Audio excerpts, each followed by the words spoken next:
The shutdown of a wastewater treatment plant in Sebokeng is posing serious health risks to residents. President Cyril Ramaphosa attempts to kiss and make up with the ANC's alliance partners. Very good evening. This is eNews at 7 p.m. I'm Tony Ndoro. This leads our bulletin tonight. A water crisis looms in the south of Johannesburg. A labor dispute at the Sebokeng wastewater treatment plant has led to a total shutdown. Sewage is now overflowing, putting residents' health at risk. Our reporter Liranzo Temba has more. Instead of celebrating her birthday, Mavis Mogeseng is finally getting a chance to do her laundry. It's the first time in 5 days that water is flowing out of her tap. No, mara if re bona gore maybe ha nka tla bo pompong wo bona metsi a sa tswanyane gona rena le dibakete tse re gang ka tsona go wa beya for bana ba hlape the following day mara bana ba tswa early sekolong cause ha ona metsi. The municipality says it's working on it. While taps are flowing again, another crisis is on the horizon. This water waste treatment plant has been standing empty for a week. Refurbishment has been halted as community members demand job opportunities. The dispute itself, it gets to derail the whole process of building this new regional sewer water scheme. Because the part of the regional water scheme is to make sure that this old infrastructure, the pipes that are running down there, that are spilling out the sewer, we get them removed from each township to the next so that it's able to cope. But because now there are these other issues, then we have more spillages, sewer spillages in our communities. The danger, though, is that this could lead to the water coming out of taps being unhygienic and unsafe to drink. We received complaints that it looks like water or sun and raw sewer would flow into the river because now it's starting to flow out. When it gets into the water, obviously it would mean that the community in the main would suffer from the waterborne diseases. You know, that's one thing that we are worried on, and that's why we wanted to contain the situation. The Water and Sanitation Department says it's concerned about the situation at the plant. It's holding talks to end the impasse and ensure that the Klip remains pollution-free. Lorenzo Temba, Johannesburg. President Cyril Ramaphosa is moving to strengthen the fragile tripartite alliance. Today, he attended the SACP's Central Committee meeting in Johannesburg. The SACP has been heavily critical of the ANC in the past, saying it failed to consult the alliance partners on important matters. It's been considering contesting elections on its own, but it's still unclear if it will do so. Kailihle Kumalo has the latest on today's meeting. President Cyril Ramaphosa says the SACP is the ANC's loyal ally. This was his first interaction with the party's Central Committee since his December election. The SACP was critical of state capture and former President Jacob Zuma. The alliance after Nasrec is feeling much more united. The alliance components are feeling that this new period that we are in gives us the opportunity to strengthen the alliance because out of Nasrec we were able to come up with decisions that give us the wherewithal, the instrument to be able to deal with what was making us differ. For instance, issues of corruption, state capture. The SACP says Ramaphosa appears to be committed to addressing the tripartite alliance's concerns. Firstly, he said he's committed to working with the alliance, and we must judge him by what he does together with the rest of the collective leadership of the ANC. The second main thing that he raised is the necessity for the alliance to discuss the economic challenges comprehensively, including outstanding issues. The issue of political killings in KwaZulu-Natal was also raised. The killings that have been happening in KZN are a matter of great concern to us, and we condemn those killings. And at a government level, we are going to make sure that we actually are going to speed up the process of the investigations and arresting those people who are perpetrating this. Ramaphosa is trying hard to address several concerns and mend the relationships that's crumbled during Zuma's reign. Khalihle Khumalo, Johannesburg. Shack Dwellers Movement Abahlali baseMjondolo want a private investigator to probe the murders of its members. 16 people from the group have been killed over the past 9 years, but there have only been 2 convictions. Members of the movement believe the latest victim, Sebokeng, was assassinated because he was vocal about land occupation. THIS attended his funeral in Durban earlier. For the 16th time since 2009, Abahlali baseMjondolo members are walking alongside the body of a murdered comrade. This time, it's eKhukanyeni branch chairperson, Sebokeng. He was killed outside his home last month, while his wife and child were inside. Abahlali baseMjondolo has its own suspicions about why Ngobo was targeted. Ngobo's murder is political, because obviously the gunmen that attacked him did not even steal anything from him, not a cell phone, nothing. So this was an organized political crime. So we still believe that his death is in connection with the question of land, as this land occupation continue to be at loggerhead with the eThekwini municipality. Sekode wants a commission of inquiry to establish why members are being killed. Only 2 cases have been solved. In one, 2 councillors were found guilty, and in another, a policeman was convicted. We are looking at getting a private investigator, because Abahlali have accepted that the government is not on our side. It is not our government. They've been so silent for a very long time when we've lost members. We're also human beings. We deserve state protection. Now, what we are seeing is that our cities and the state have now been hijacked and is being run by mafias and gangsters. The eThekwini municipality has previously dismissed the organization's allegations as baseless. THIS, Marion Hill in Durban. Thousands of people have been flocking to the KwaZulu-Natal south coast to try and net their share of glittering stones believed to be gold. Residents of KwaMachi outside Harding are collectively holding their breath. They are awaiting the results of tests conducted on the stone discovered in the area. Last Wednesday, construction workers digging at a local quarry first noticed the special stones.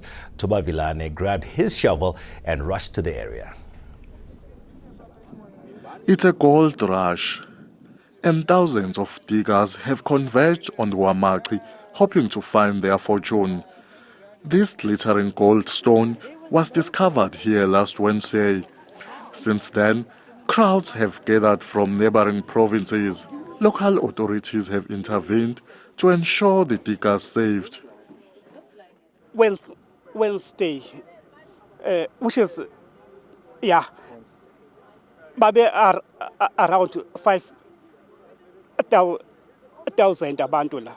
So namuhla ebusuku kushiswe imoto la bebe dubulana abantu.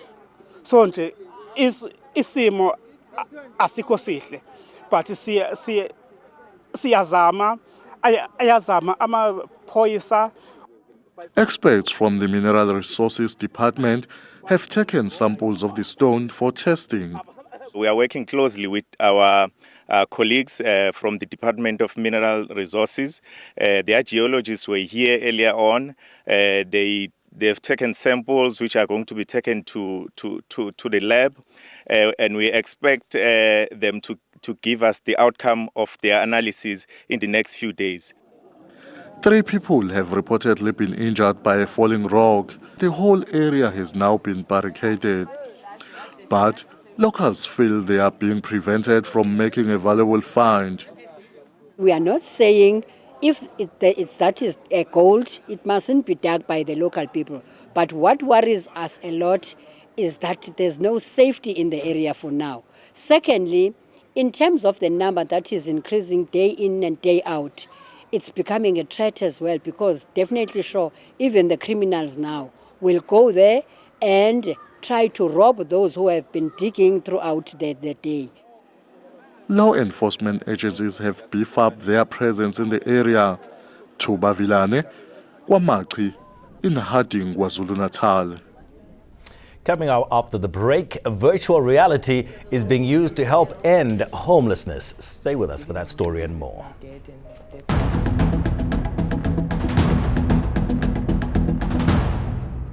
A Cape Town non-governmental organization which helps homeless children is getting a helping hand from a virtual reality company. Providing a virtual reality experience, the 360-degree footage captures the personal stories of street children. The project will be used to secure more donors for NGOs who are experiencing funding shortages. Artinasi has more.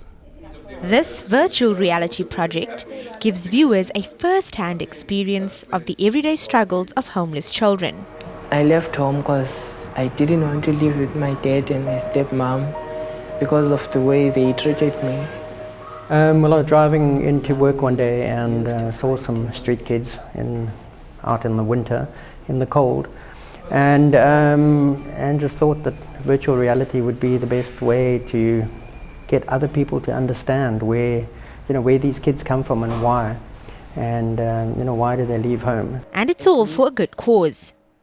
The project will aid the Homestead, a not-for-profit organization which aims to keep children off the street and help them reconstruct their lives. And telling the story of these children isn't always easy, says one of the creative team members. If you're telling a story about street people and you're getting general footage about street people, you cannot show the faces because you don't really know how they will feel about that. The experience in itself requires you as the person who's filming and producing the film to be quite sensitive to how people might feel about you telling their story as an observer, because obviously you don't share that lived experience. The virtual project will be used to help other organizations with its next project tackling marine conservation. Artie Narsi, Cape Town.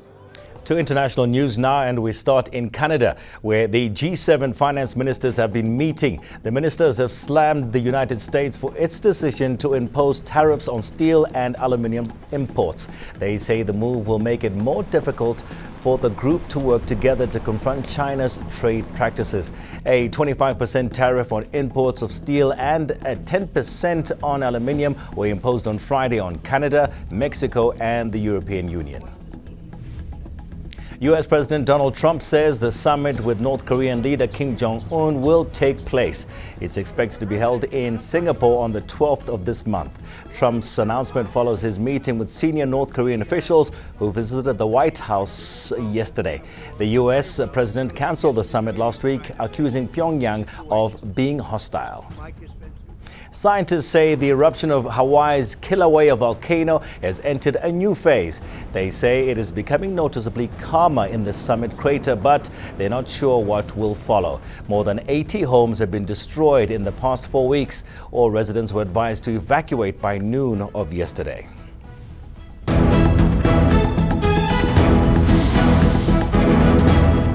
Here's a reminder of your main stories this evening. The shutdown of a wastewater treatment plant in Sebokeng is posing serious health risks for residents.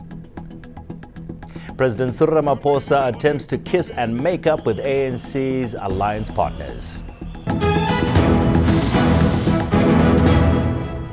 Well, as we all know, it is a massive weekend for local music. The who's who of the music industry are all gathering in Sun City for the South African Music Awards tonight. Our entertainment reporter Lindiwe Sitole is there to capture some of the excitement. It's the biggest event for our music industry. It's the Summer Awards and they are in their 24th edition. This year, dancer, choreographer and reality star Somizi will once again be hosting the ceremony. He'll be joined by radio host Dineo Ranaka and comedian Mpo Pops. The entire event, over the weekend, I'm really excited. It's my first Summer Awards and I'm really just honored to be nominated and to be here. Man, it's an amazing weekend, amazing night for South African music, celebrating as well. So I'm rooting for the young kids, coming through and it's just a new generation of great artists coming through, and I'm excited, man. We feel so grateful, man. It's a milestone for us, man, and it feels like people are recognizing our work and they appreciate our work. For the Lifetime Achievement Award, Steve Kekana, Mbongeni Ngema and the late Spokesage will be honored.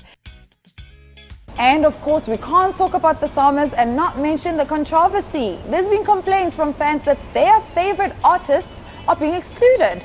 Musicians such as Casper Nyovest and Babes Wotumo staged a boycott, and others have been disqualified.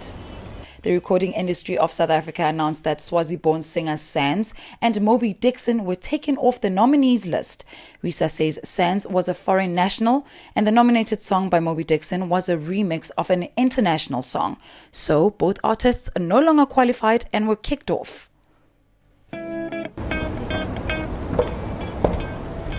Nonetheless, many still look forward to the SAMAs, especially the main night.